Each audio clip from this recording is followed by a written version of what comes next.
Hola, ¿cómo están? Muy buenas noches. Ya estamos en un nuevo programa Aconcagua Región. Un saludo a todos los habitantes de nuestro querido Valle de Aconcagua, de Putaendo, Santa María, Los Andes, San Felipe, San Esteban, Panquehue, Yayay, a cada uno de los rincones. Estamos llegando a través de las pantallas de Cultura Online por Facebook Live. Hemos tenido una semana con harta agüita que cayó en el Valle de Aconcagua, alrededor de 90 milímetros es lo que ya tenemos acumulado, que es el doble de lo que teníamos a la misma fecha del año pasado. Ahí podemos apreciar algunas fotografías de nuestro valle, nuestras viñas en el sector de Panquehue. Ahí está el Cerro Mocoén con el Cerro de Cubrimón, fotografías acá desde el sector de Rinconada. Ese es el sector La Troya, donde está esa avenida de Álamos que muchas veces uno sale a pasear un domingo. Distintos sectores de nuestro valle de Aconcagua, fotografías que nos han enviado durante la semana. Ahí tenemos algunos guanacos que han estado circulando en las partes más bajas de la cordillera estos últimos días, probablemente buscando alimento. En esta semana, contarles que ya estamos entrando a la tercera semana de cuarentena. Se ha anunciado recientemente que se postergará ya la cuarentena hasta el próximo viernes 10 de julio, y aparentemente en relación al COVID, las tasas de crecimiento han ido disminuyendo levemente. Sin embargo, los resultados se van a ver un poquito más adelante cuando ya estén más claros los niveles de contagio. Eso es lo que vamos a conversar y de muchas otras materias con los invitados que tenemos el día de hoy. Tenemos además un video que les vamos a mostrar del Rafa Troncoso, un productor audiovisual que hizo un video de el Cerro La Giganta que se encuentra frente a San Felipe, un time lapse que queremos presentar.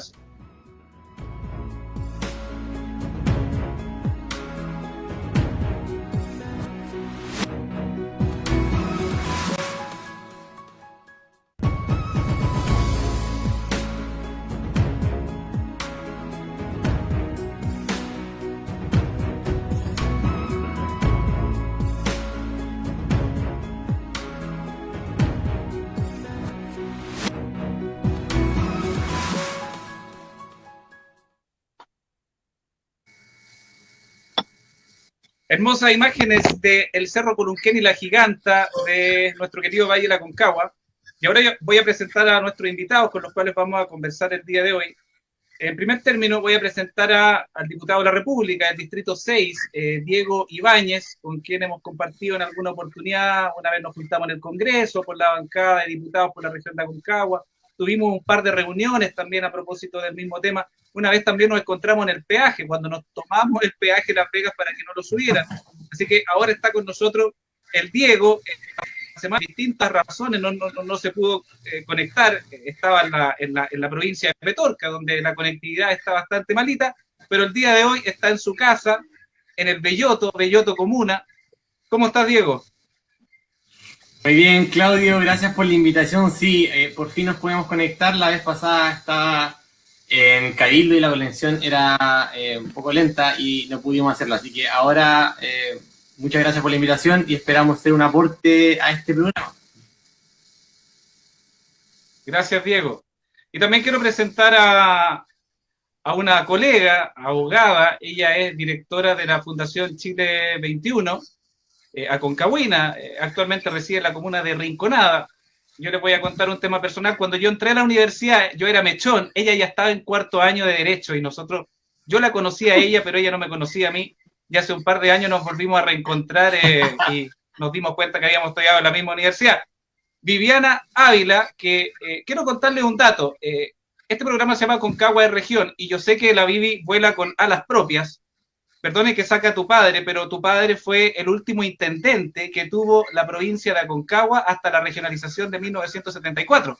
Entonces tu padre también tiene un tema histórico de la antigua provincia de Aconcagua porque fue el último intendente. Pero tú ahora, sino que eres tú derechamente, Viviana. ¿Cómo estás, Vivi? Hola Claudio, muy buenas noches, diputado, un gusto estar compartiendo en este espacio y conversando de temas que son tan relevantes para lo que va a ser futura región Aconcagua. Así que sin duda un espacio de diálogo muy productivo el que vamos a tener hoy día. Gracias.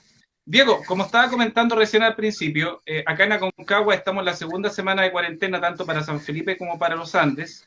Ya estamos entrando a la tercera semana, que ya se anunció que será hasta el viernes 10 de julio.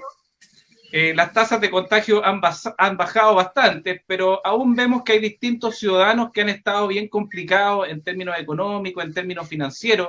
Acá en San Felipe, a lo menos, hay 20 ollas comunes que se están realizando en distintos puntos, pero también vemos que la ayuda no ha llegado, y todas estas ollas comunes se han estado realizando con aportes de vecinos, con aportes de privados, la municipalidad también ha aportado un poco, pero vemos que el gobierno hasta la fecha no hemos notado esa ayuda. ¿Cuál es tu percepción con respecto a la ayuda del gobierno a propósito de la pandemia, sobre todo en la quinta región y en el distrito 6, que es el que tú representas? Yo creo que para partir con un cuadro general, hoy la pandemia nos golpea en un contexto de crisis social política que se venía arrastrando por el estallido social.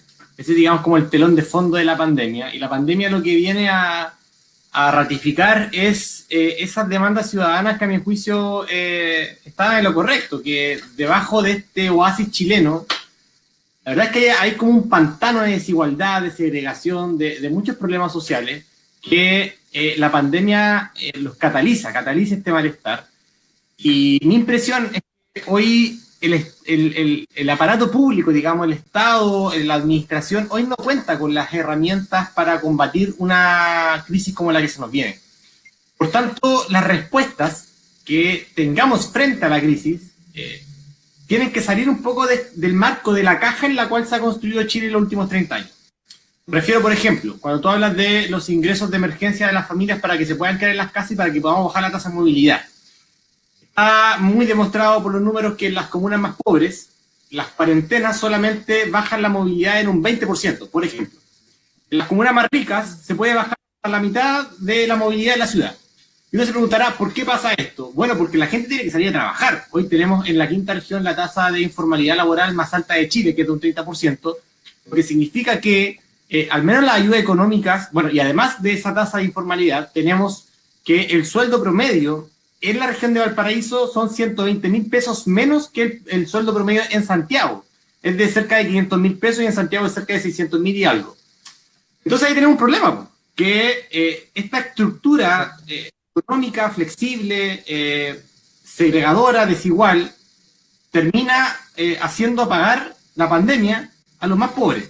Y eso es triste decirlo, pero está ratificado desde el centro de estudio quizás más conservador hasta el más progresista. Todo llega a la conclusión de que hoy la pandemia golpea con mucha más fuerza a las familias que hoy, particularmente, por ejemplo, en una región con escasez hídrica, padecen las comunidades más pobres y más rurales, por cierto. Entonces, cuando uno piensa en cuáles han sido las respuestas del gobierno para salvar vidas, uno debiese pensar que el principio sobre el cual las ayudas se otorgan no debe ser solamente en función de los ingresos, sino que respecto de todo el resto de los determinantes sociales. Hablamos de hacinamiento en la vivienda. Hoy no es lo mismo tratar de llevar una cuarentena en una vivienda social de 40 metros cuadrados, segregado, donde tienes que tomar el transporte para llegar al consultorio o para ir a buscar los medicamentos o hacer filas gigantes en Banco Estado. No es lo mismo hoy padecer la pandemia en Chincolco, con un nivel de escasez hídrica brutal, en Alicahue, por ejemplo, que en el centro de Viña del Mar. No es lo mismo hoy padecer la pandemia en un campamento, con los niveles de precariedad que implica vivir en un campamento, que vivir, por supuesto, en un condominio. Entonces, son varios factores, y con esto no me quiero poner ni clasista ni nada por el estilo, solamente estoy constatando una realidad que tenemos que reconocer para poder combatir la pandemia de la manera en que la han combatido los países desarrollados. Con esto termino. Por ejemplo, en Alemania, un familiar muy cercano vive en Alemania, se fue hace muy poquito, lo pilló la pandemia, y claro, los niveles de cobertura universal de los derechos sociales permiten a Alemania poder hoy estar, bueno, también pasa en Italia o en España, que el caso es distinto, pero al menos en Alemania el caso es que los altos testeos se realizaron de forma inmediata, la cobertura laboral, cuando tú bajabas la jornada laboral, no disminuía necesariamente los ingresos. La cobertura en materia habitacional, el seguro social, el principio de solidaridad y la matriz tributaria de Alemania te permitía al menos distribuir riqueza y, por tanto, hacer que los costos de la pandemia se pagaran más equitativamente. De hecho, incluso cuando hay grandes empresas que hoy las quiere rescatar el Estado, como Lufthansa, el Estado alemán piensa, entonces vamos a estatizar esa parte o vamos a hacer la propiedad del Estado temporalmente mientras salvamos. Pero esas son cosas que en Chile, y eso que, no sé, pues Alemania no es ningún país, digamos, como ultra progresista tampoco, pero son cosas que en Chile, lamentablemente, se ven como muy ideologizadas en el debate público. Y creo que esos lentes como ideológicos ultraconservadores nos impiden pensar hoy en un combate a la pandemia en términos más virtuosos. Yo creo que eso está ocurriendo mucho en la quinta región, como cuando, por ejemplo, el intendente dice que hoy día no es necesario para nada una cuarentena en Quilpué y en Villa Alemana, cuando hoy todo el resto de las comunas grandes de la región tienen cuarentena.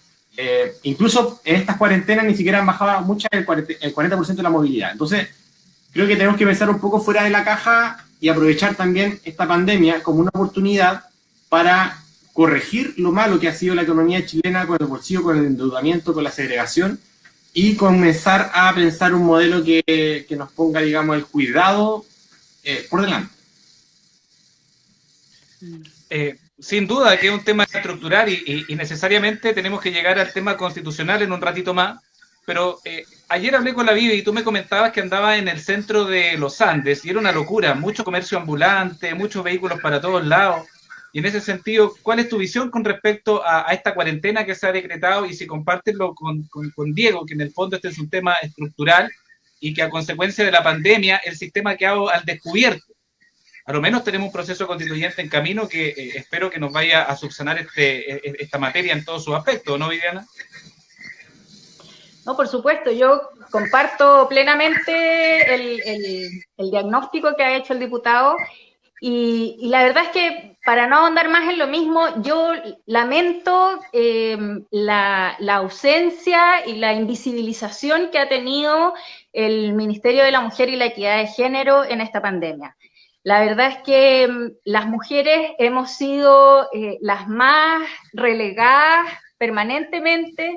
Siempre hemos pagado los costos de todas estas desorganizaciones y de que nunca se ponga la autonomía de la mujer como jefa de hogar por delante a la hora de la toma de decisiones y en las políticas públicas. Yo siento que hoy día esa es una gran falta que no se le pueda permitir a las mujeres el disponer de los recursos para ver de qué manera va paliando y sorteando las necesidades. Nosotros cuando comenzamos, a raíz de lo que tú decías, de que la comunidad se organizó para ir generando distintas iniciativas, como por ejemplo las ollas comunes, ¿no? Y así poder ir en una ayuda más rápida, más oportuna a los sectores que lo estaban necesitando. Y nos dimos cuenta que, claro, mientras se estaba empezando a generar toda la logística para ver cómo se repartían las cajas de comida del gobierno, había mucha gente que no tenía gas. Y así una serie de cosas que evidentemente van en contra de lo que es la autonomía de la mujer en tomas de decisiones que son sumamente complejas cuando tienes a cargo además personas en situación de discapacidad, personas, adultos mayores. Entonces todo esto se complejiza y finalmente la mujer pierde nuevamente instancias de participación social y política que tanto nos había costado ganar. Por eso yo creo que hoy día es muy importante el llamado que están haciendo algunas autoridades locales para revertir un poco esta situación y poder dotar a las mujeres de mayor autonomía, principalmente económica. Y eso se hace con recursos directos que tienen que ir no solamente para fortalecer lo que sería la economía doméstica, sino que también para generar iniciativas de microemprendimiento y que no se pierdan los lugares que sobre todo las mujeres rurales ha costado tanto que lleguen para tener ingresos propios. Sí, efectivamente. Y pasando a otro tema, que está vinculado con lo mismo. Tenemos una noticia muy fresca, que finalmente el presidente de la República ha decidido promulgar la ley que establece el límite a la reelección.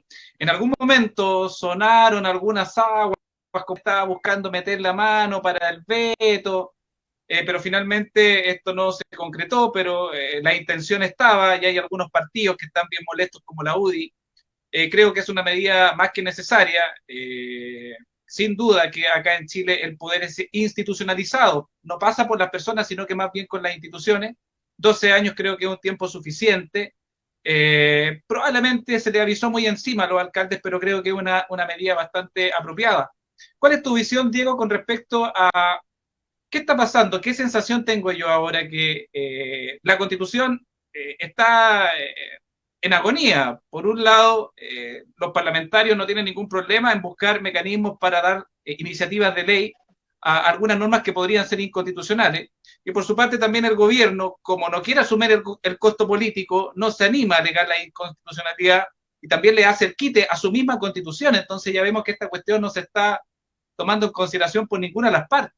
Entonces, ¿cuál es tu visión con respecto a este juego que hay, que el presidente se está pasando a Montesquieu por donde quiere, con el principio de la separación de los poderes, quiere intervenir el Parlamento para que salgan los proyectos de mociones?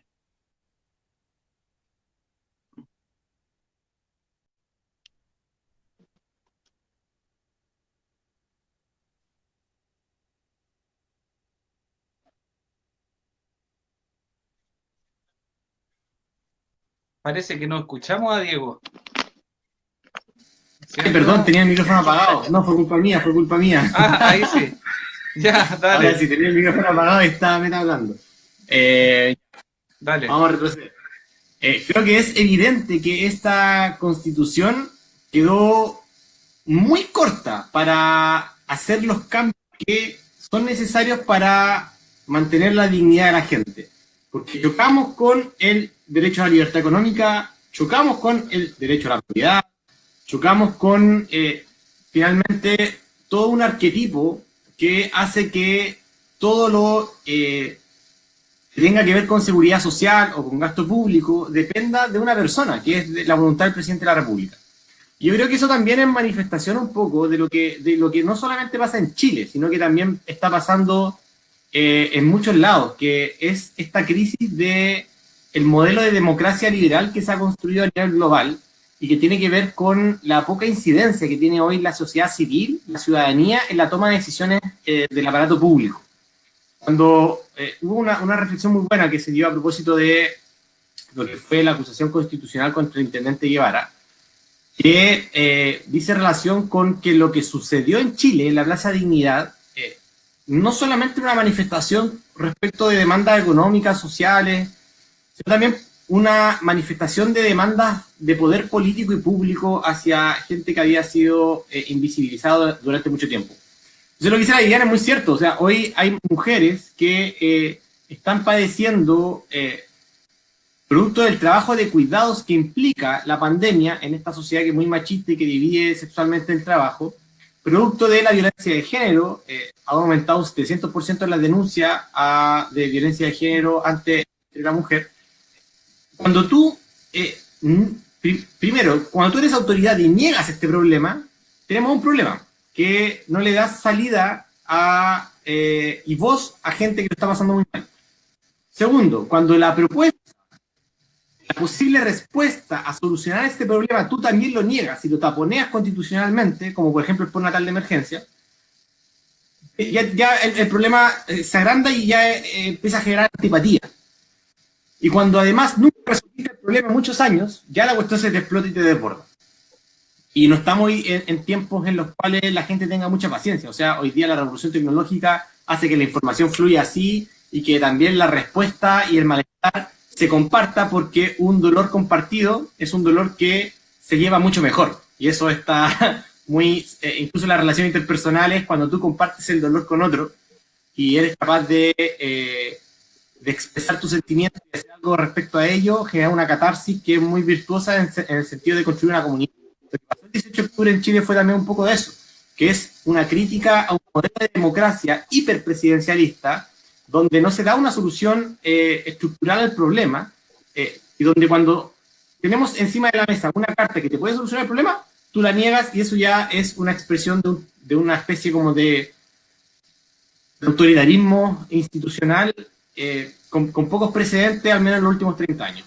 Y el problema que tenemos hoy día, que tú bien lo señalabas, tenemos un hiperpresidencialismo, una especie de monarca republicano, que torpedea los proyectos, que los atrasa, que le pone urgencia solamente a lo que él establece como necesario y correcto bajo su visión ideológica, y el resto no existe. O sea, no hay espacio al diálogo, al consenso. De hecho, por eso también sacan a Mañalich del cargo, porque tampoco ni siquiera en materia sanitaria pudo generar un acuerdo transversal. Y eso abre un debate constitucional profundo respecto de dónde radica el poder. Ya la demanda económica y social es el telón de fondo, pero hoy día los datos apuntan muchas veces a quién hoy tiene el poder para decidir cómo va a ser Chile en el futuro. Y sabemos que hay muchos actores. Por un lado está el mundo empresarial, está el mundo de la academia, el mundo político, la ciudadanía común y corriente. Y necesitamos hoy un nuevo pacto social. Y creo que la pandemia ha reflejado un poco aquello, que en los momentos de crisis, ni siquiera en las crisis, ni siquiera en la pandemia, la Constitución tiene la posibilidad de colocar en diálogo a los chilenos, de hacerlos coincidir en objetivos y incluso en pandemia, cuando tenemos que estar todos unidos, lo que hace la Constitución y este modelo de representación política es conflictuarnos permanentemente. Y ese conflicto hace que finalmente la cohesión social se diluya y se incuben más estallidos sociales. Y creo que eso es lo que hoy nos debe preocupar también a la hora de pensar un poco la solución como el Chile post-pandemia, ¿no? Sí, claro. Bueno, ninguna constitución ha nacido en tiempos normales. Todas han surgido en tiempos de crisis. Y lo que tienen las constituciones rígidas, como es la chilena, es que se desconecta la ciudadanía. La ciudadanía va avanzando a un ritmo y la constitución se va quedando atrás. ¿Y en qué gatilla esto? Revueltas sociales, revolución, estallidos sociales como lo que ocurrió en Chile. Y la verdad que el presidente Piñera tampoco ha colaborado mucho a quitar las aguas. Un día aparece en el funeral de su tío Bernardino, después aparece comprando vino en un lugar que ni siquiera es de los indispensables, y el otro día aparece por la televisión diciendo de que todos debemos cumplir la ley, que nadie está por sobre la Constitución, y busca los mecanismos para intervenir de alguna forma en las mociones parlamentarias. Tiene algo de razón el senador Latorre cuando dice de que la salud del presidente hay que tomársela en serio, Vivi, que no es chacota.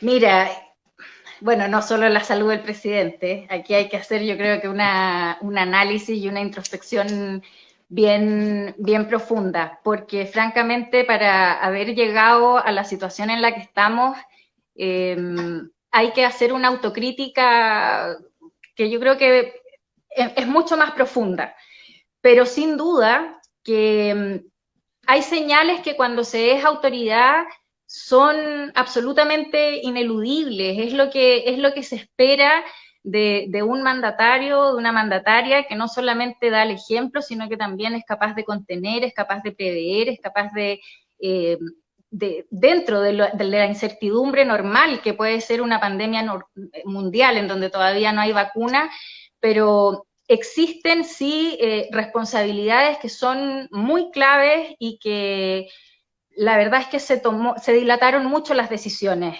Yo creo que hoy día es importante evitar cualquier posibilidad de generar mayor crispación, mayor angustia a la que ya viven miles y miles de familias con hambre, con frío, con incertidumbre, algunos también con la disyuntiva de si tienen que acudir a una guardería clandestina, como habíamos visto también algunos casos espantosos. Entonces, finalmente, ¿qué pasa? Tenemos una crisis de legitimidad, una crisis de confianza que ya no se puede seguir exacerbando.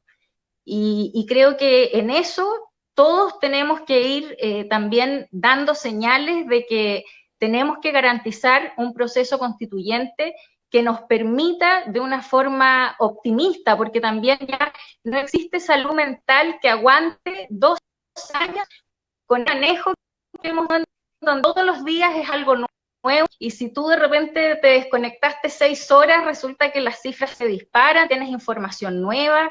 Yo creo que hay cosas positivas que hay que sacar de esto, y es que vamos a tener una tarea también para trabajar muy conscientemente el tema también de la calidad de los datos, para que nuestras instituciones puedan volver a ese sitial de legitimidad donde deberían estar, y que hoy día evidentemente harían que tuviéramos una situación, un escenario por lo menos bastante más auspicioso.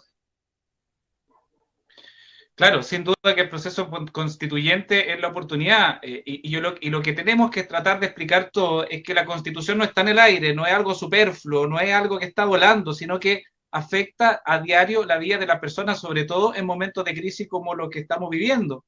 Entonces, hay una serie de emociones parlamentarias que podrían ir en directo beneficio de la ciudadanía, pero el gobierno les pone el freno, ya sea por la inconstitucionalidad, o ya sea por el derecho a veto, o ya sea por la estructura misma del sistema. ¿Cómo no va a ser beneficioso para la ciudadanía el postnatal de emergencia, la suspensión de los cobros de luz, agua, electricidad, el retiro a lo menos de una determinada cantidad de dinero de los fondos de pensiones? Pero quienes están gobernando se aferran a defender los intereses de estos grupos económicos, de este club de amigos que son unos pocos. Y esa ha sido una de las grandes causas de este estallido social. Yo siempre lo circunscrito a 3: la desigualdad, el abuso y también el desprestigio de la clase política, no de todos, de algunos de ellos, que la ciudadanía siente que los políticos, los tradicionales, no han podido dar satisfacción a sus necesidades. Y esto ha ocurrido por el financiamiento irregular de las campañas, si no pregunten al diputado Charper, y también porque los parlamentarios muchas veces no han podido avanzar, porque también la estructura no se los permite. Hay leyes con altos quórum, hay un tribunal constitucional, está el sistema binominal, que si bien es cierto que se modificó, igual mantiene el tema paritario entre derecha y izquierda. Entonces es difícil avanzar, y esperemos que el plebiscito se realice de la mejor forma en octubre, Diego. Va a depender también de cómo avance la pandemia, y en el evento que si se llegare a suspender, espero que no, debe ser solamente por motivo estrictamente sanitario, y no por otro motivo de muchos personajes de la derecha que andan buscándole la vuelta cómo zafar del plebiscito. Sí, bueno, es un tema eso de que el plebiscito se realice o no. Hay varias propuestas que han salido del mundo de la sociedad civil, de un plebiscito que se puede hacer en términos sanitarios de forma bien rigurosa, si es que se hace, por ejemplo, en 2 o 3 días, si es que se hace respetando la distancia, con mayores funcionarios a disposición de las personas en población de riesgo, con voto electrónico para algunos casos que estén en periodo de aislamiento. Hay muchas fórmulas. Yo, por supuesto, en términos personales, siempre voy a preferir un plebiscito físico, con urna, en condiciones, digamos, de entre comillas, normalidad sanitaria. No obstante, es un debate que se vendrá en el futuro. Por momento, el plebiscito va en octubre, y creo que hay una cuestión bien interesante que hoy está explotando mucho, que hoy las urgencias que tú mismo señalabas son inconstitucionales. Las urgencias sociales para mejorar la situación son inconstitucionales, y creo que eso es un debate que profundiza aún más la crisis de legitimidad de la estructura política, de la política en general también, de esta denominada clase política, que pese a cualquier esfuerzo quijotesco que exista dentro, no hay posibilidad, porque hay una estructura que está diseñada para que la minoría vete a la mayoría. Y creo que ese juego entre contrapesos y super quórum que hacen que unos pocos valgan más que muchos. Por ejemplo, si es que se hubiese hecho el veto, o si es que se hace el veto a el proyecto de suspensión de pago de servicios básicos de agua, luz y gas, el presidente solamente necesitaría 53 diputados para perseverar en su misión, y 53 diputados valdrían más que 102 diputados. Es así de irrisorio y de brutal esta desigualdad arquitectónica que existe en el corazón del neoliberalismo chileno. Y allí hay mucho que debatir, y espero que una vez que salgamos de la pandemia, aprovechemos esta crisis de reactivación económica para colocar en el centro el cuidado y la corrección de las desigualdades tributarias, las segregaciones en términos territoriales, inequidades por contaminación, todo lo que tiene que ver incluso con la región, con la regionalización, con lo que es la región de Aconcagua, las leyes de rentas regionales, de que las empresas tributen en sus localidades, mayor poder administrativo a los municipios. Bueno, todo ese debate está cruzado hoy por una crisis incluso cultural en la cual estamos buscando cuál es el Chile que queremos construir. Y en esto va más allá de, aunque yo me sienta de izquierda, esto va más allá de las izquierdas y las derechas. Esto va mucho en la dinámica de quienes hoy han estado abajo versus una élite que ha gobernado desde arriba y que no le interesa dónde apostar sus fichas, si son de izquierda o son de derecha, mientras ellos sigan con su negocio. Entonces, creo que allí hay un debate profundo que es urgente que los distintos actores sociales a nivel local, territorial, podamos comenzar a dar, porque se viene ya a la vuelta de la esquina lo que es el proceso constituyente y lo que va a ser un programa de cambio, cuál es el sistema que queremos para Chile en el futuro, y tenemos muchas nociones, pero la verdad es que esas nociones hay que llevarlo a propuestas concretas sobre cómo queremos que sea la democracia futura. Sí, y el proceso constituyente, una nueva constitución, sin duda que implica temas macros, temas nacionales, como salud, pensiones, educación, vivienda, pero a nosotros, como aconcagüinos, también nos interesa en temas particulares el proceso constituyente, sobre todo lo que dice en relación con la recuperación de los derechos de aguas. Tú manejas muy bien el tema de las aguas, Diego, y también lo relativo a la mayor autonomía para los territorios. Ahora, veo complejo garantizar una región con el proceso constituyente. Podría ser, se requerirían ciertos quórum, pero a lo menos las constituciones en Chile históricamente se han ocupado de reorganizar el territorio. Incluso las leyes federales en 1826 consideraron a Aconcagua como una de las 8 provincias federales. Luego siguió como provincia con la Constitución del 33, la del 25, hasta 1974, cuando Pinochet, tomando en consideración la seguridad nacional y que hubieran 2 regimientos por región, le puso término al sistema de las 25 provincias y la sustituyó por las 13 regiones. Entonces, el proceso constituyente, desde nuestra perspectiva, también reporta una oportunidad, sin duda, para una mayor autonomía para los territorios. Ha quedado en evidencia en la pandemia que los municipios también requieren de mayor autonomía. Si los municipios realizaban la trazabilidad en la pandemia, probablemente hubiesen andado mucho bien, pero la hacía la Seremi. Y en ese contexto, tenemos que seguir trabajando y socializando y difundiendo la necesidad de la nueva Constitución. Y en eso estábamos con la Viviana, en el Comando Ciudadano por una Nueva Constitución Aconcagua, hasta que se nos vino la pandemia, ¿o no, Vivi? Sí, la verdad es que estábamos, bueno, el trabajo se ha seguido desarrollando y eso es lo bonito, que ya yo creo que también hacía falta recuperar una mística que se había perdido y que es la que resurge pese a todas las adversidades, y que es bueno aquí hacer la distinción de que no se puede teñir con caridad. Yo creo que también tenemos que aprovechar esta pandemia para ir generando cambios de paradigma, cambios culturales. Nos hemos acostumbrado a que hay ciertas cosas que se suplen con la caridad.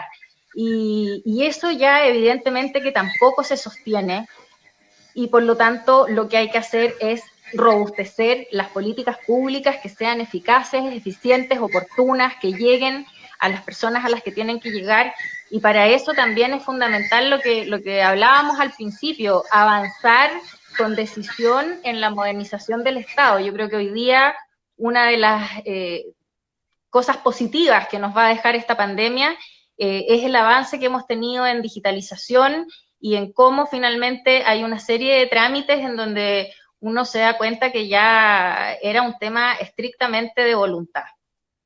El Estado tenía que empezar a ir más rápido y tiene que llegar de una forma mucho más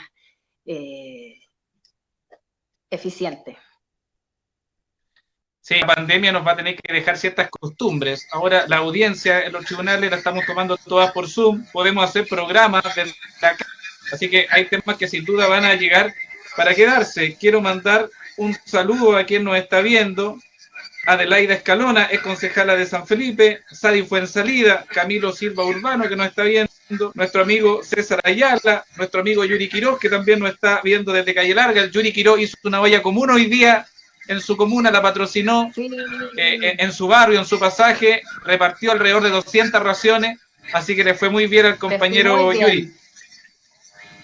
Saludos, Yuri. Grande, Yuri. Un tema que me preocupa, Diego. Un tema que me preocupa, Diego, que tú también patrocinaste, me parece, una moción parlamentaria, es la limitación de los gastos que se puedan aplicar en la elección de los constituyentes. ¿Cuál es el temor que tengo yo? A ver, acá en Aconcagua, por ejemplo, un empresario paltero, un empresario agrícola importante, no estoy hablando de los agricultores de nuestra tierra, sino de los grandes, no van a tener problema en pasar 100 millones de pesos a una candidatura a un constituyente. Y probablemente eso podría generar una sobrerepresentación, porque evidentemente va a haber un sector que va a tener mejor financiamiento que otros. Y eso podría generar de que la constituyente también nazca con un germen de vicio, por estar sobrerepresentada, por haberse financiado irregularmente. Y como sabemos, muchas veces la gente vota a veces por el que tiene más propaganda en la radio, más paloma en la esquina. Entonces es un tema que evidentemente es necesario regularlo para que esta constituyente nazca saneada, de principios saneados, y no con vicios de financiamiento irregulares. Diego. Sí, así es. De hecho, se aplican las mismas normas que se le aplican a las elecciones parlamentarias. Por tanto, la regulación de los gastos electorales en teoría es la misma. Ahora, hay todo un debate que estamos dando sobre esta regulación, que eventualmente va a cambiar. Pero como bien tú dices, hoy los límites de gastos electorales hacen que cualquier persona con buena voluntad y con ganas de servicio público no pueda competir con la élite chilena que elige dentro de todos los parlamentarios a el que más le gusta para inyectarle recursos, hacer que gane, porque la plata hace que la gente gane, porque la plata significa publicidad, significa avisajes en periódicos, significa control de información, significa visibilización, significa en definitiva que el voto te cuesta más plata, puedes pagar por esa plata y puedes hacer que tu candidatura, a la cual tú sientes que representa tus intereses políticos, sociales, económicos, culturales, como sea, pero tus intereses son los que están representados, esté en el Parlamento y vote según lo que eventualmente a ti te guste. Y eso sucede. Hoy, cerca del 75% de los aportes privados de gente, de personas naturales, a campañas políticas solamente representan un sector de la población. O sea, el 75% de los aportes privados solamente fueron a Chile Vamos. A Chile Vamos. De hecho, en nuestro distrito, y esto yo lo he dicho en todos lados, también lo he conversado con la persona que voy a nombrar, quien gastó más dinero, aquí siempre dicen que no digan nombre, pero a mí me gusta dar nombres porque yo también creo que eso aumenta la transparencia, está todo en el CERVEL, es súper transparente, no es nada ilegal, es que el sistema está hecho para que sea así. Por ejemplo, el diputado Luis Pardo gastó 135 millones de pesos en su campaña política. Significa que, no recuerdo cuántos votos sacó, pero en proporción, cada voto le salió cerca de 8.000 pesos. Cada voto. 135.000 pesos no es ni la mitad de lo que puede gastar un diputado para llegar al Congreso. La tabla de factores depende del número de en el distrito, eso se multiplica por un factor, si no me equivoco, en UTM, y ahí tú sacas más o menos cuánto es la plata que puede gastar, y son cerca de 400 millones de pesos. De hecho, para ser senador tú puedes gastar hasta 1.500 millones de pesos en la región metropolitana. Es una aberración. De hecho, para ser presidente de la República puedes gastar hasta 1.000 millones de pesos. Es una cuestión brutal. Es una cantidad de volumen. Una locura. Que no te puede dar. Es una locura. Es una cantidad de volumen de plata que no te puede dar cualquier persona. Dime, ¿qué persona en Chile te puede donar 8 millones de pesos? ¿Qué persona en Chile te puede donar 1% nomás. 2 millones de pesos? Yo sé, yo tengo una respuesta. Los hermanos Allende, dueños de muchas plantaciones de paltos en Quillota, le financiaron la campaña a Luis Pardo. Y esto yo lo digo transparentemente porque es objetivo, porque está en el CERVEL y porque Luis Pardo también... Y son datos públicos. Son hechos objetivos. Estoy solamente informando, no estoy haciendo un juicio respecto a aquello. Estoy solamente informando, me llevo muy bien con el diputado, estoy informando de dónde vino solamente su dinero. Entonces, esta dinámica hace que finalmente una élite se perpetúe permanentemente en el poder por el poder del dinero.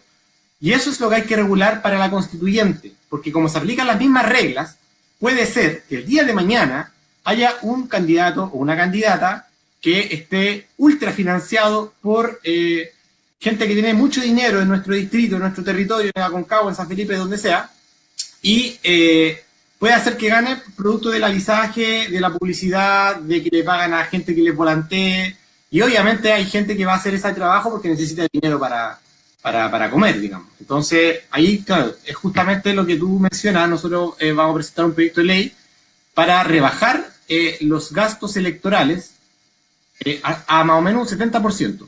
Nosotros calculamos que si bajamos un 70%, estaríamos en condiciones en las cuales podríamos entrar a ser competitivos con ese sector de la sociedad que hoy día absorbe la mayor cantidad de aportes privados, que es básicamente aporte del 1% más rico de la sociedad, que hoy juega y apuesta sus fichas, su dinero, a políticos que después le retribuyen también con un resguardo a sus propios intereses. Y es un tema súper lógico. Cuando a uno le regalan algo, uno no va a ser ingrato con quien le dio el regalo. Uno seguramente le va a agradecer, le va a bailar la cueca, lo va a tener siempre ahí regaloncito.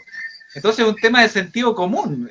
Y eso también, como lo señalé recién, es uno de los grandes fundamentos de la crisis, el desprestigio de la clase política que le llama Fernando H., ¿o no, Vivi? Sí, bueno, y también lo novedoso que le viene a poner como un nuevo ingrediente a todos estos temas es que a mí me parece muy bueno, muy sano que se empiece a utilizar también la ley de transparencia como una herramienta de activismo, de control de la ciudadanía. Hoy día cada vez las personas están más empoderadas y más interesadas también en saber de dónde provienen los fondos que se están utilizando para las distintas campañas y eso la verdad es que es algo muy, muy positivo, porque como decía aquí el diputado, sin duda que queda definitivamente esa persona que ha recibido esos aportes totalmente cooptada a los intereses de quien le está pagando. Nos escribe mi amigo personal Camilo Silva, pregunta para Diego, dice, entiendo que está queriendo formar un partido político y todas las fisuras socioeconómicas que ahora están siendo evidentes para todos influirán ideológicamente en su partido y logra conformarse, nos pregunta Camilo Silva, psicólogo aconcagüino. Tenemos una gran noticia que pudimos juntar las firmas en la quinta región, así que somos partido legal en la quinta región. A ver, yo creo que los partidos hoy están muy desprestigiados. Hoy parece ser que ningún partido político hoy es capaz de conectar con la ciudadanía y defiende más los intereses del partido que los intereses de la ciudadanía. Entonces yo creo que para que un movimiento de gente que se junta porque piensa más o menos similar sea virtuoso, tiene que estar muy abierto a absorber las demandas ciudadanas y trabajar fuertemente por ellas. Más que decir que lo va a hacer, tiene que hacerlo, o tratar de hacerlo, y tratar de empujarlo cueste lo que cueste. Creo que hay algo en la política que esta mística de la lucha por las causas justas, que muchas veces se ve nublada por la corrupción interna, por incluso el tráfico de drogas dentro de los partidos, por una serie de financiamiento de campañas irregulares, todo lo que hemos hablado. Y claro que creo que mi partido, Convergencia Social, va a estar siempre a prueba. Y somos muy conscientes que siempre todos vamos a estar permanentemente a prueba. Hoy no hay nadie que se salve. Y si es que no somos capaces de interpretar esta nueva sociedad con sus contradicciones, con sus virtudes, con su amor y desamores, no vamos a poder hacer de la política una herramienta de transformación social. Yo creo que la política es una herramienta de transformación social. Creo que la única herramienta que tiene hoy la gente de trabajo, de esfuerzo, son dos fórmulas. Uno es hacer política mediante la movilización social y otro es hacer política mediante el voto, mediante la institucionalidad, mediante la construcción de acuerdos con quienes no necesariamente piensan como tú, pero que sí ese acuerdo sirve para las familias que más lo necesitan. Y creo que la política son esas dos cosas. Yo no creo en la política de pasillos, creo en la política de acciones, de movimientos, de colectivos, y creo que allí, obviamente que esta pandemia nos enseña mucho. Hoy el que se ha levantado en torno a las creencias materiales de la gente es algo que nunca habíamos visto en Chile. O sea, tenemos la posibilidad hoy de retroceder en pobreza 30 años. Ya somos un país desigual, pero la pobreza de pies pelados la habíamos superado en base a esta sociedad del crédito.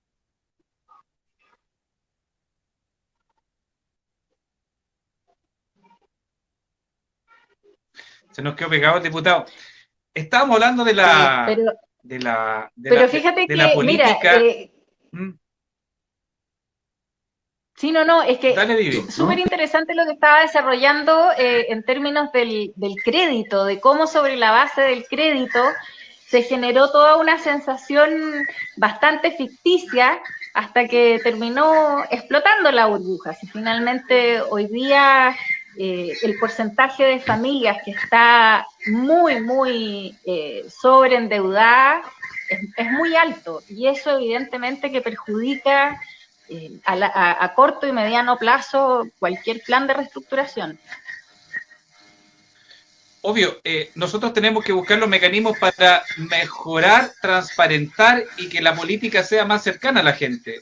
La política es la relación entre los gobernantes y los gobernados, cómo se regula el poder y cómo se busca el bien común.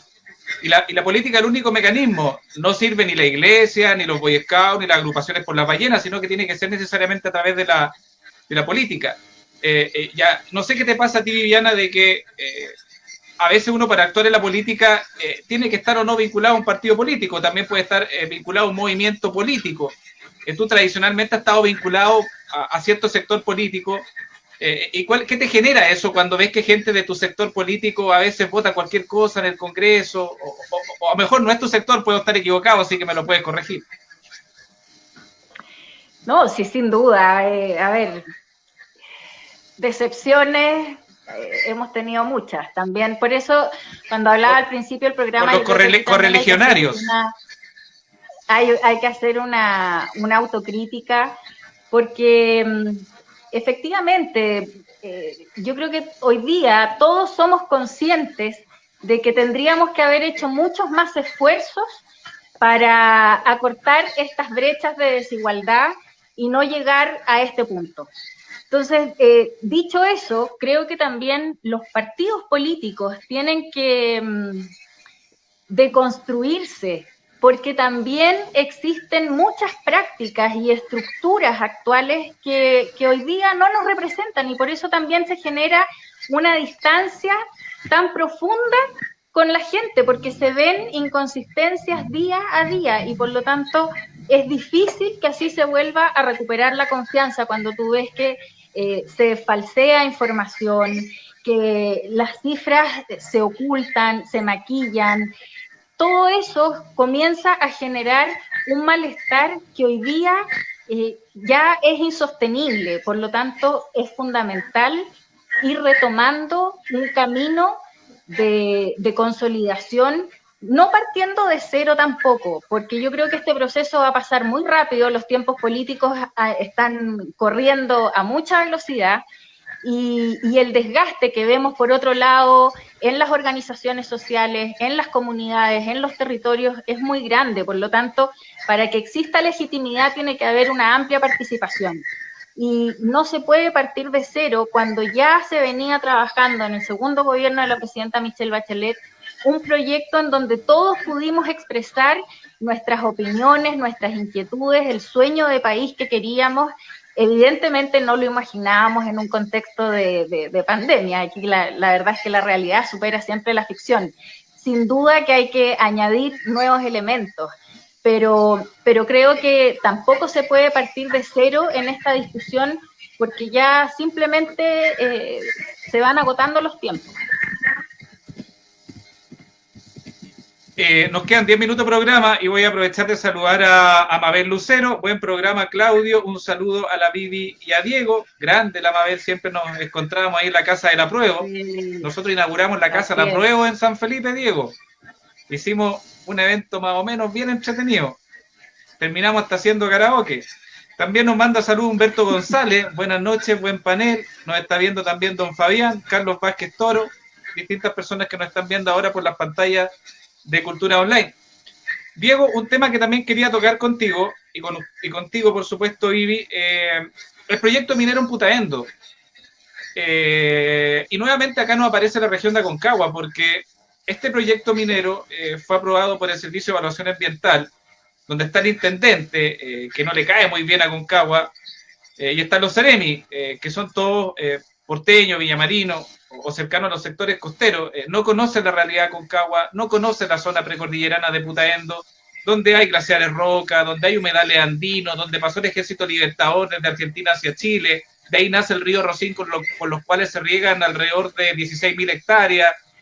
Entonces, la zona que se podría intervenir es enorme, y se les va bien con las labores de exploración. Después vienen las labores de explotación propiamente tal, y podríamos tener una minera en unos 4 o 5 años más del mismo tamaño, una locura, y generaría la extinción definitiva del río Rosín, que con la poca agua que ya trae. ¿Cómo evitamos esto, Diego? ¿Hay algunos recursos de protección? La misma Constitución, volvemos a lo mismo, consagra el derecho de propiedad minero por sobre cualquier otra circunstancia, por cuanto están todas las instituciones alineadas favoreciendo la propiedad minera. ¿Y cómo nos organizamos para poder evitar estas labores que acá en Aconcagua existe una amplia oposición, no solamente de Putaendo, sino que de todos los habitantes de las comunas de Aconcagua, porque es un tema que no solo toca esa cuenca, sino a todo el Valle de Aconcagua? Sí, a ver, creo que es sintomático de un modelo productivo que tocó techo, que es poco innovador y que apunta exclusivamente como fuente de riqueza a lo que se llama el extractivismo, que es este crecimiento en base a la extracción irracional de recursos naturales, sin contar con una estrategia sostenible que haga dialogar las distintas vocaciones productivas con las identidades locales de los distintos territorios. Y creo que allí es un problema que no se va a que sí, que está en la Constitución, pero creo que hay que ser bien honesto. Es un problema que no se va a solucionar solamente redactando una nueva Constitución. Cuando redactemos la Constitución y digamos, establezcamos principios ambientales para hacerlos compatibles con el crecimiento económico, luego viene todo un trabajo, que es un trabajo de diseño, de estrategias de desarrollo, que hagan dialogar hoy lo que piden, lo que demandan las comunidades, lo que son sus identidades, lo que son alternativas productivas distintas a la extracción de recursos naturales, con el empleo, con el crecimiento económico, con la mejora de los sueldos, con un sinfín, digamos, de factores, por supuesto, que tienen que estar en el centro de nuestras preocupaciones. Lo que pasa en Putaendo, yo he visitado muchas veces Putaendo, una de las zonas que más me gusta visitar de mi distrito, porque además que lo encuentro maravillosamente espectacular, hermoso, creo que no tiene nada que envidiarle a ninguna comuna turística de la cuarta región, hablemos del Valle. Yo creo que no tiene nada que envidiarle al Valle del Elqui Putaendo, absolutamente nada. Lo único que tiene un tremendo potencial Putaendo. Un tremendo potencial. Lo único que tiene que envidiarle, yo creo que es el abandono y la falta de proyectos de inversión que hagan compatible su vocación turística, su vocación de pequeña empresa, pequeña y mediana empresa hotelera, turística, con la vocación criancera o la vocación de la pequeña agricultura familiar campesina. Creo que allí no hay reglas. Sí hay una regla, que es la regla de la participación ciudadana, y que es la regla de la incidencia, no de individuos, sino de comunidades respecto de su propio territorio y respecto de sus ganas de ser felices. Porque la gente es más feliz cuando se desarrolla económicamente en una actividad que le fortalece su biografía, le fortalece su linaje familiar, natural, que reserva su patrimonio, hace más feliz a la gente. Y creo que justamente Vizcachita Holding, esta canadiense que viene y que se instala, es la peor muestra de la colonización del gran empresariado transnacional en comunidades rurales que no son pobres, que son empobrecidas por el capital extranjero. Y con esto yo no quiero, digamos, como colocarle una cruz a los capitales extranjeros ni al empresario extranjero, no. Por supuesto que en Chile mañana tiene que haber inversión extranjera, pero esa inversión tiene que ser en base a una estrategia de desarrollo que coloque en el centro el cuidado de las comunidades y de la identidad chilena. Porque si perdemos ese patrimonio, lo que estamos perdiendo es felicidad social, estamos perdiendo salud mental, estamos perdiendo una vocación educativa distinta, estamos perdiendo valor agregado, estamos perdiendo ciencia y tecnología, de lo poco que Chile ha investigado los glaciares, estamos perdiendo experiencias para nuestros hijos que si no colocamos freno hoy día, nunca van a poder ser una realidad para ellos. Y creo que allí hay un debate que tiene que ver con las estrategias de desarrollo regional que tienen que responder a un modelo de desarrollo donde la ciencia y la tecnología esté en el centro para generar valor agregado a nuestros productos y no tener que regalar nuestros territorios y nuestros glaciares a las transnacionales extranjeras que por lo demás además imponen cláusulas de no aprendizaje de sus tecnologías para que nuestras universidades, por ejemplo, no puedan hacer tesis respecto de sus tecnologías y traerlas a las universidades técnicas locales, que es, por ejemplo, las cláusulas famosas que están dentro del TPP. Entonces, ahí tenemos un problema grande de soberanía. Y creo que lo que pasa en Putaendo y cómo se ha levantado la comunidad también nos da mucha esperanza de que esto, el día de mañana, cuando cambiemos las reglas del juego, ya no van a poder seguir operando y al menos estos 300 sondajes van a tener que irse, no sé, para la casa. Sí, yo también no estoy en contra de la actividad minera, genera empleo, genera un importante aporte monetario al Producto Interno Bruto. El tema es que se tiene que realizar alejada de los centros urbanos y respetando, por supuesto, el medio ambiente. Y tengo la impresión que con el proyecto en Putaendo, la institucionalidad va a terminar permitiéndolo, pero creo que la comunidad organizada, en definitiva, no lo va a permitir. La otra vez me decía un dirigente de Putaendo Resiste, para ingresar ahí, a ese lugar, solamente existe un camino. Y ese camino es fácil cortarlo. Así que, ¿tú crees, Viviana, de que el rol de la comunidad va a ser importante? Estuvimos el otro día en Putaendo, en una manifestación, ¿te acuerdas? Seguramente va a evitar que esto se logre. Sí, sin duda que aquí el activismo de la comunidad es fundamental, es algo que ya también, bueno, hay experiencias ya en otros países, fue muy emblemático el caso de las mujeres del pueblo de Kerala en la India, y que tuvieron ahí también una batalla muy larga contra Coca-Cola, que era la empresa que les estaba secando los pozos. Pero finalmente con la tenacidad de la comunidad y que son en definitiva quienes tienen mayor conciencia del valor patrimonial y medioambiental que existe ahí, y además con esta organización que, como te digo, ya es muy potente, yo siento que hoy día eso es algo que con mayores herramientas, con mayor información y con mayor cohesión, estamos en otro pie para enfrentar estos proyectos que en definitiva lo que buscamos evitar como comunidad es que seamos otra más de las zonas de sacrificio. Sí.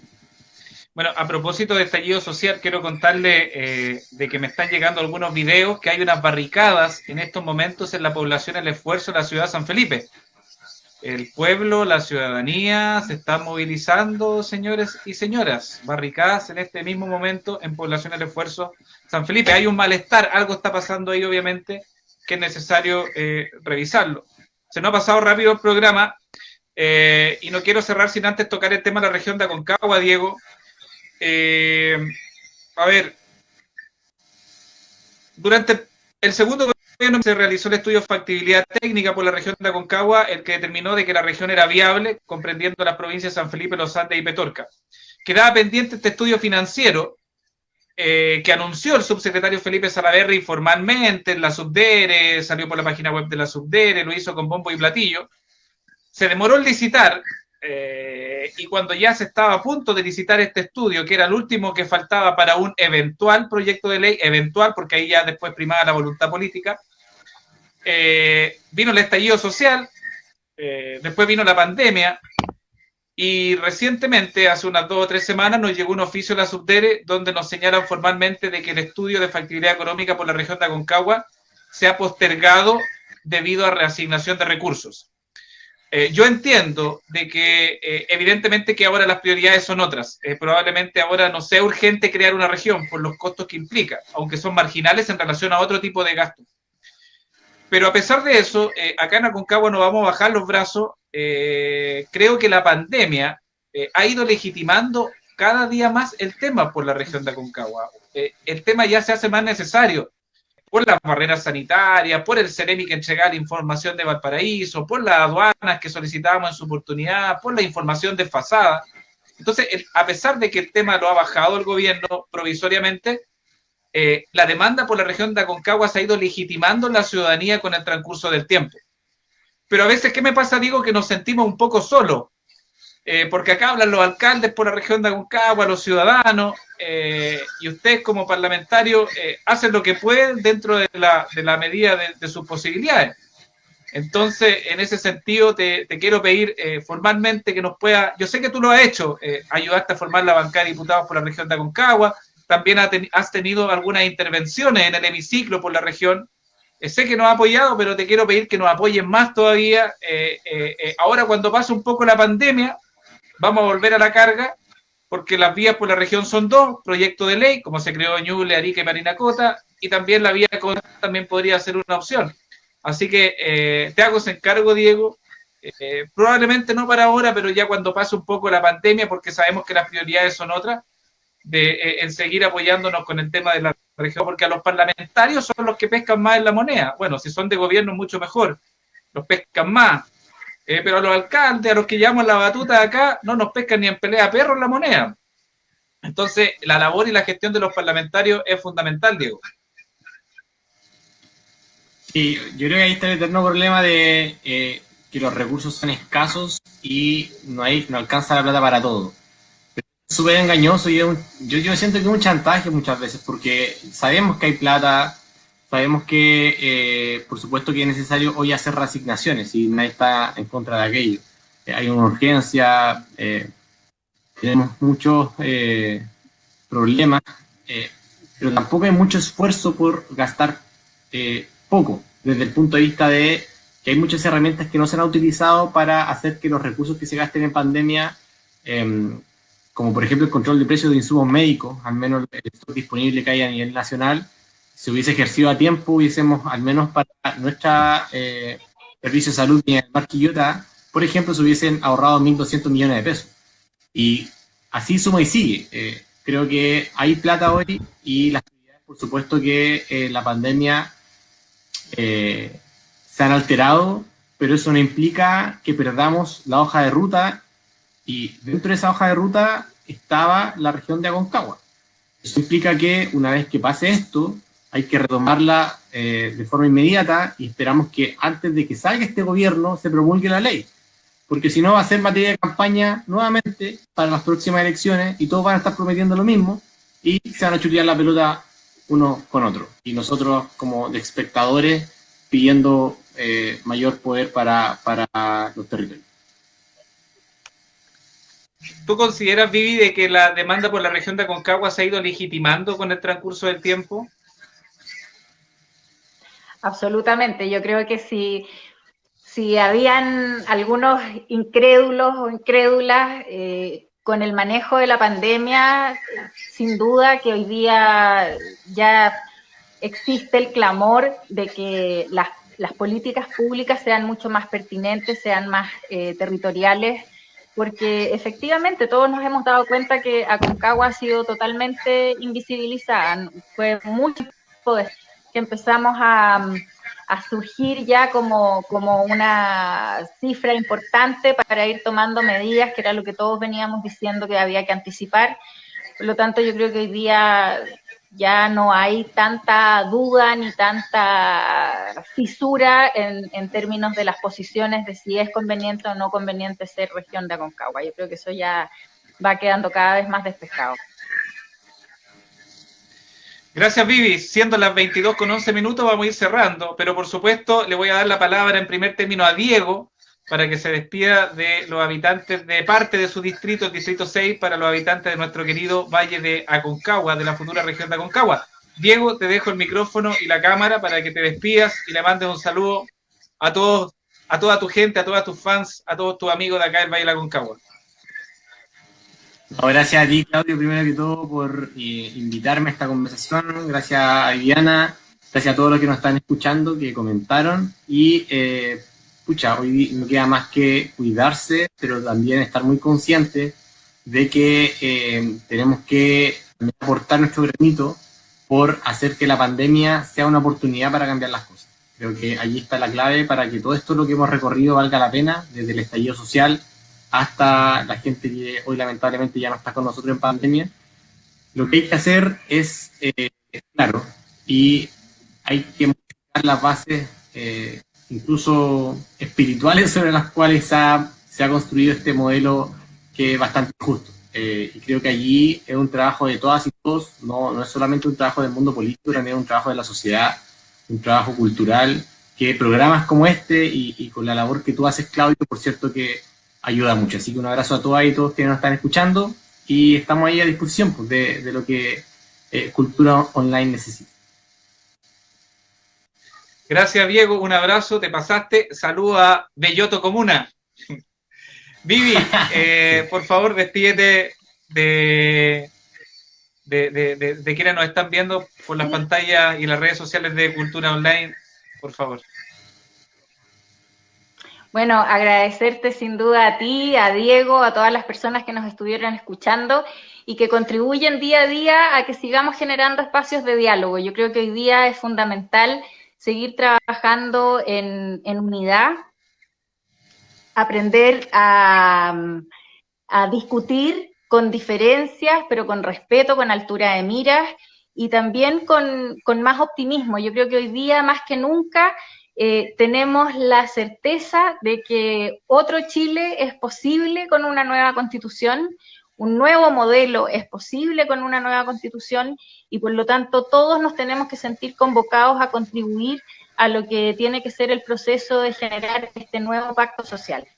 Así que para eso yo evidentemente voy a estar siempre disponible y apoyando también con toda la fuerza a las mujeres de Aconcagua y a las distintas agrupaciones y organizaciones por las cuales estamos luchando también por mayor empoderamiento de la mujer, muy necesario sobre todo en contextos rurales.